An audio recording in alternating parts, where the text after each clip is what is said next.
সামাজিক যোগাযোগ মাধ্যম ফেসবুকে সম্প্রতি ছড়িয়ে পড়া একটি ভিডিও ঘিরে তীব্র প্রতিক্রিয়ার ঝড় উঠেছে।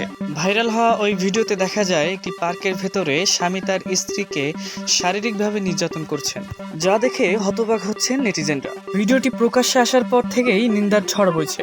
সচেতন মহল বলছে, দাম্পত্য সম্পর্কের মতো সংবেদনশীল জায়গায় এমন সহিংসতা কোনোভাবেই গ্রহণযোগ্য নয়, বরং এটি মানবিকতা ও আইন পরিপন্থী একটি জঘন্য অপরাধ।